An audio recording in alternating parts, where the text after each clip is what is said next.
All right. Hi.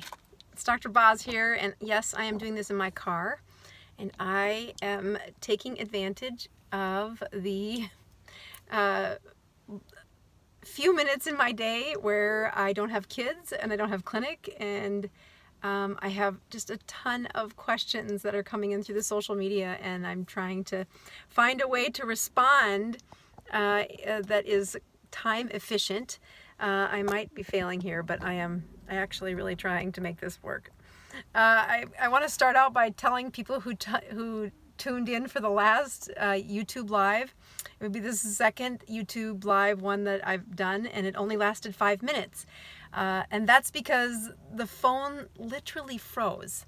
Like, not a glitch of electronics, it actually froze.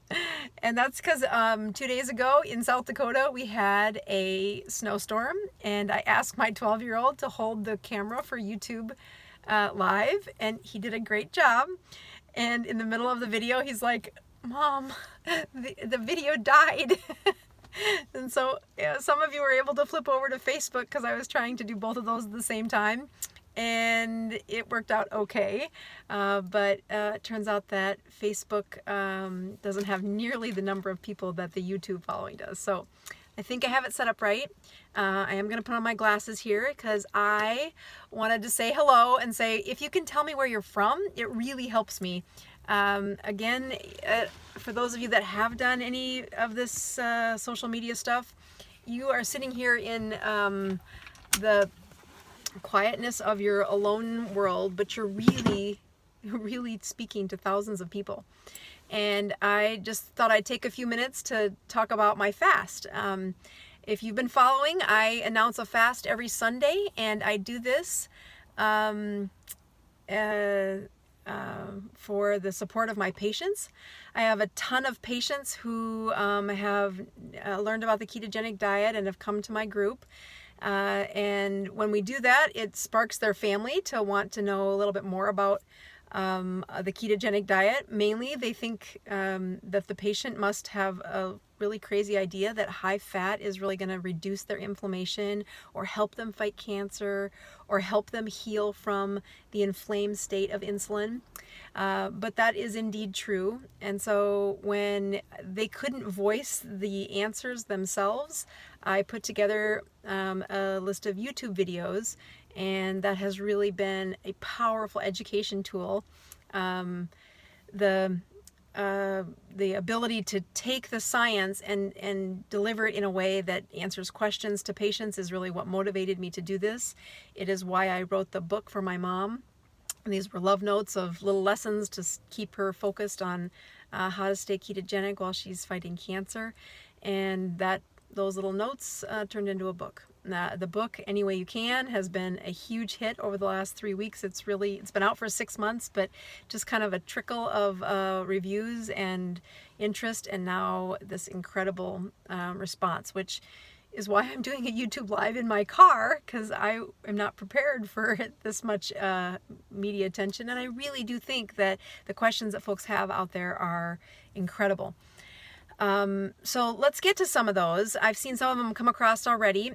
First of all, if you're watching, please tell me where you're from. It has been super helpful for me as I go back and look at the difference between where the people are that are watching. So there's a couple of them. One I just saw a minute ago that says, I am OMAD, OMAD, which stands for 1 meal a day. And I'm hardly hungry. Is there a reason, is there anything I should be doing differently? Let me remind you that I'm 48 hours into my fast. And again, the reason I'm doing this is to encourage some patients that do have just need a little bit of support, and they need to show them and their family that fasting is okay. But for many months, I was 1 meal a day. Once you become ketogenic, there is a hormone that raises in your system called cholecystokinin. And it's a long word, but it's a hormone that comes into our system when we eat fat. And if you've been on a low-fat diet, you're going to have hardly any cholecystokinin. For 20 years, I took care of patients and struggled with a weight problem myself because I followed these rules that had hardly any cholecystokinin. once you eat a high fat diet, your body kind of has to learn how to make this much cholecystokinin again. And as a result, the more that hormone develops in your system, the less hunger you have. Again, if you go back to some of the primal cycles of food and hunger, we were never meant to count calories for a lifetime. We didn't do that before, and in fact, as long as we've been counting calories, we've been struggling with our weight. So there's a much better way to manage the weight, and that has to do with your hormones. And I don't mean estrogen or thyroid, I mean this hormone called cholecystokinin. And when people are on one meal a day, they usually will graduate to that after they've been ketogenic for about 4 to 5 weeks. Now their cholecystokinin is high, they'll have one large or really satisfying fatty meal. And then personally, when I first went ketogenic and Mom was in the first few stages of her cancer treatment, I would have a high kind of bulletproof coffee where there was some heavy whipping cream, maybe some MCT oil in there. And then I would have one meal a day. And the question that was at the beginning of this was, I'm not hungry, is there a problem? And the one meal a day is really your body saying, yep, there's plenty of cholecystokinin around. We are really adapted at using ketones, and that's why you don't feel hungry. I used to tease some of my friends that would say, I never get hungry, that's not possible. Hunger is every 4 hours. And if you're on a high carb diet, you'll need food every 4 hours because that's about how long that energy will last. The one meal a day caveat that I think is really difficult is the trap that I've had some patients get into. They'll be on one meal a day for a while, they'll be doing really well, and then the body kind of gets used to it, they get adapted to it. And boy, I've seen them fall into that crick of struggles that they don't process, that they have, that like they're not reading in their own mind that they've started whittling down on calories. And if you look at metabolism, really why the ketogenic diet does such a great job at stimulating immune systems, at repairing brains, at really giving people the energy back that they're after, it has to do with what it does to their metabolism.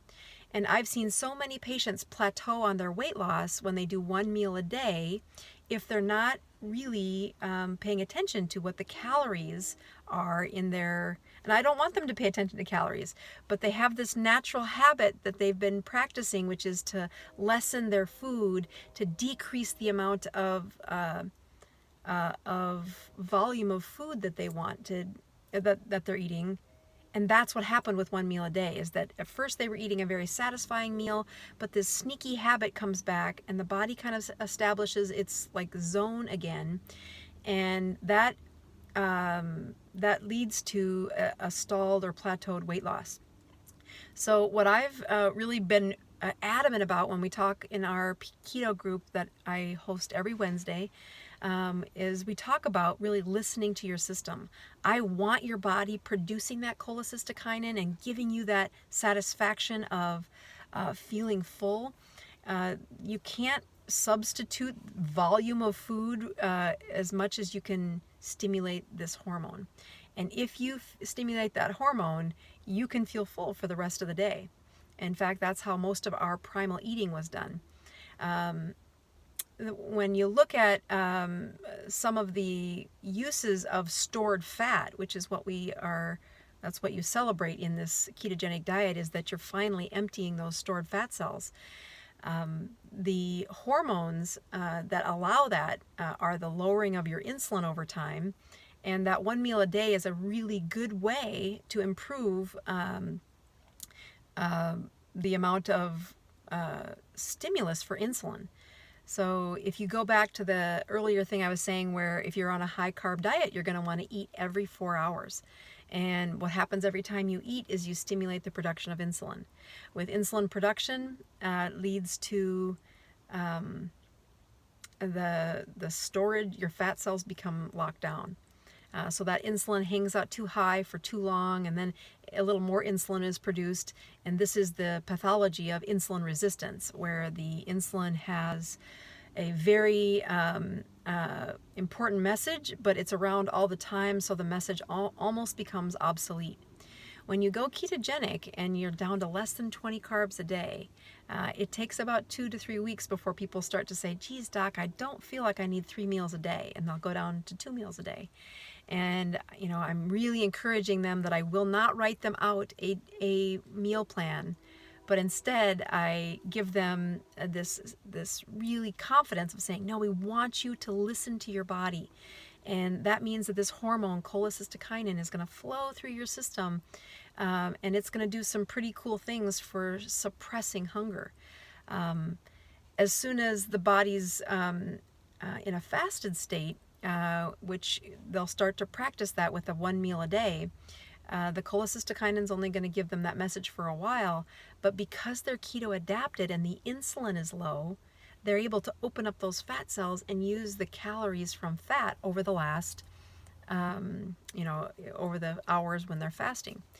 In about an hour marks my 48-hour mark, and I had a couple things I was going to do on YouTube Live or Facebook Live, and that is check my sugars and check my ketones. I have lots of good people. I've seen several folks where they're from, and again, I really appreciate that.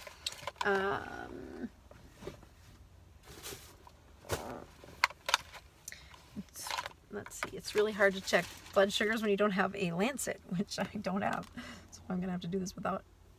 All right, so I am checking my sugars on, or my ketones on, this is the 48th hour of fasting. And I did sugars a little bit ago, and it was at, I think, 76. So that's a pretty good number for sugar. And this is my ketone number. I want to go back to one of the questions I just saw a minute ago, where the patient said, or the person on YouTube said, doc, I've got heart failure. What do you recommend for that? And is a ketogenic diet good for that?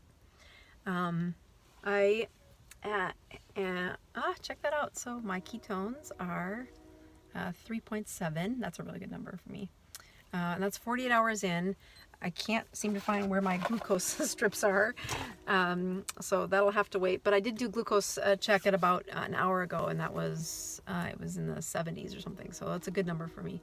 I use this ratio for checking blood sugars and blood ketones at the same time to get a prediction on whether or not I'm in autophagy. I have a video about that as well, where autophagy is this process where the body cleans up some of the debris inside on a cellular level.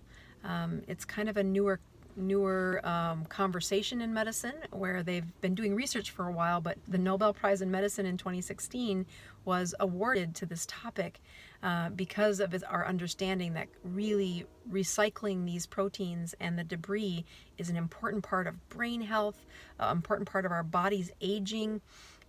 In the book, I write about in a chapter that if you want to lose weight and not end up with the wiggly bat wings under your arms, if you want the skin to stay connected to your muscle tissue, autophagy has a big role in that skin being reabsorbed. And autophagy brings me back to the question a minute ago where the man asked about heart failure. So my dad is 75 years old, and he is stubborn, and for 50 years, okay, maybe not 50 years, but at least 30 years, he's had high blood pressure that was kind of high. And it didn't matter that his daughter would say, Dad, you can't have high blood pressure like that. It's going to ruin your arteries. You got to lower that blood pressure. And he had a good little pouch on him, not very obese, not obese at all. Oh, hey, there's Ken Keith from Rapid City. But he had, a tummy on him that took his weight. He's 6'2", and I think he topped out a little over 200. Hi, Dr. Bosworth, Whittier, California. That's so fun to see everybody where they're from. So here's my dad, 6'2", a stubborn farmer. He's had, a South Dakota approach to healthcare, which is stay away from the doctor. It doesn't matter if you have a daughter that is a doctor. If I need something, I can call her. But over time, his kidneys have failed. And it is a difficult chapter where mom has cancer, and that cancer has been growing for 10 years. Despite her chemotherapy, we ended up on a ketogenic diet because she was done. She didn't want to try anymore. And her symptoms would peak and valley, like the cancer would do its nasty thing, we would need to address it, and then she'd be fine for a while. This is almost the opposite of what's happened to Grandpa. He is 75 years old, and because of his little tummy, and he smoked cigarettes for a few years there, but not really a smoking habit, but had a few beers a week, and lived a South Dakota life where you put on weight as you age. And he had this tummy on him with skinny legs, skinny arms, a farmer who uses lots of physical activity, but like every other man in his generation, he had a tummy and topped out at a weight. I think he topped out around 210 or 225, might have been one time. He won't tell me the top weight, so I'm just guessing based on weighing patients for 20 years, that's where he ended up. So he comes to the doctor, and his kidneys have stopped functioning to the level that they can clean his blood effectively. The amount of function he has left is around 20 to 25%. That means 80% of his function is gone. And like the guy who asked about heart failure, what happens when your kidneys fail is they're usually in conjunction with your heart failing. So his heart got really stiff, and it's been trying to push against that high blood pressure for 20 years. And that led to some calcifications throughout his arteries and kidney function that's less than 20. And his cholesterol's never been terrible, but it's not great. The doctors have wanted to put him on a statin for quite some time. And over these last 2 years, there's been enough education by me and to educate him that we're going to do this with a ketogenic diet. So he is not nearly as disciplined as my mom when it comes to eating one meal a day, or when it came to fasting. He had never fasted until just recently. When she did that, he said, "I'll pray for you and I'll support you, but I am not joining you." And unfortunately, he's come up against a pretty hard wall that the amount of kidney cells he has left and the stiffness of his heart has resulted in either he's going to need dialysis, which he refuses, or he's going to have to shave off some mass. He's going to have to lose weight. And this conversation was really important in about March. And he's really worked hard at losing weight, went on a ketogenic diet, and into the true nature of a stubborn farmer, he'll do really well for a while and then not, and then do really well for a while. But the reason I bring this up is over the last 2 weeks, he has done his first, actually he made it 70 hours fasting. And what convinced him to fast was the information about autophagy. And I said, "Dad, that heart is not doing well. You've got a very stiff heart, and if you take an x-ray of your chest, you can see that the arteries have calcium in them." We've got some other things we're doing that I'm actually writing a blog post about. Hopefully we'll publish that by the end of mid-November, hopefully. Really talking about hardening of the arteries, what a ketogenic diet does for that, and I use my dad as a teachable case to help see this isn't a quick fix. But when he watched the YouTube video on, my dad watches YouTube, on autophagy, he's like, "Well, how could I do that to my heart? Could I induce autophagy to my heart?" I said, "Dad, you're going to have to check your blood sugars, and you're going to have to check those ketones." So I just checked my ketones online while live, and they were 3.7, 3.6. I can't find where the glucose monitor is, but I'm going to guess my glucose is probably not much different than it was an hour ago, which is in that 70s. And the ratio of that is a very good number. So I use this number to teach my patients, and I'll just talk about my mom and my dad. For cancer patients, I want that ratio to be less than 20.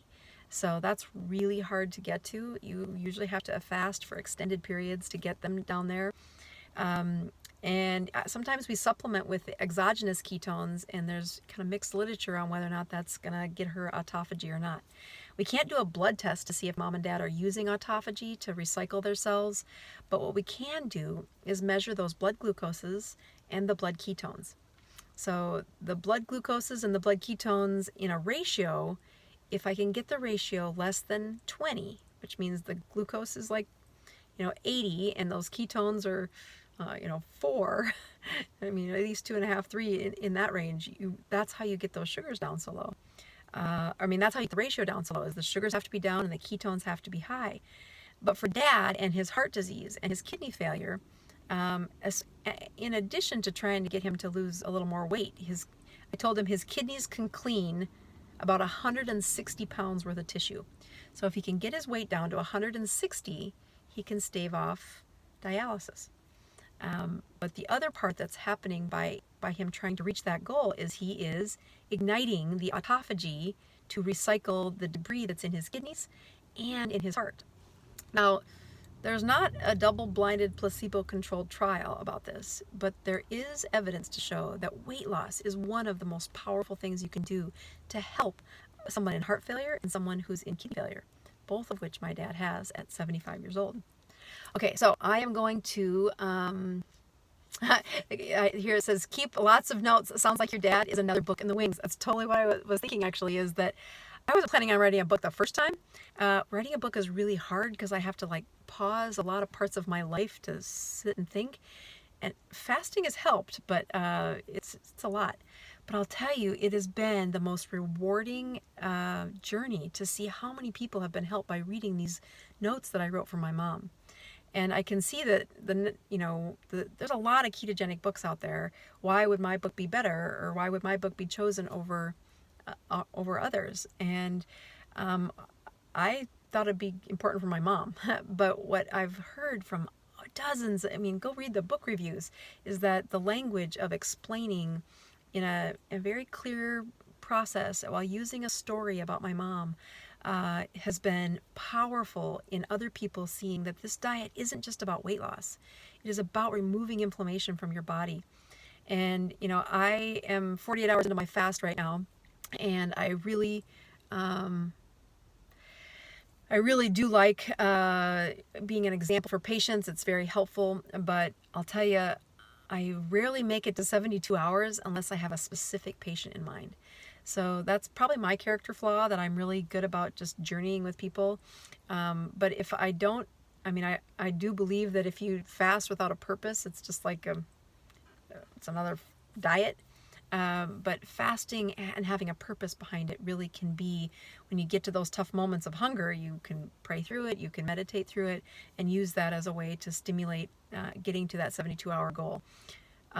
So I've fasted the last several weeks, doing this YouTube interval, and then used moments like today is 48 hours, and there is a really good smelling supper at home that I probably will eat. And 48 hours is about as long as I make it when I don't have a very specific patient in mind.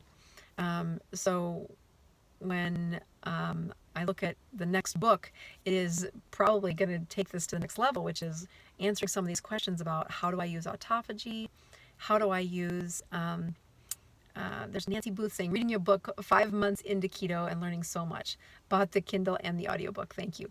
Yeah, the audiobook, I have a little contest going that I did a fast when I recorded the book. And it took me 3 days to get through the first chapter because I had so many audio problems. But it really was a difference in my cognition. I mean, by the time I kind of got into flow, which was that 3rd day of fasting, I got to just that 7.5, 8th day, and that's when I had to break my fast for a social event. But I can hear it when I go back and listen to the audiobook. I can hear when I stopped fasting. So I have a challenge out there that I'll gift you a free signed book if you can guess when I broke my fast when you're listening to the audiobook. So I really enjoyed the book. I didn't think I would find as much pleasure in reading the book after I'd spent so much time writing it.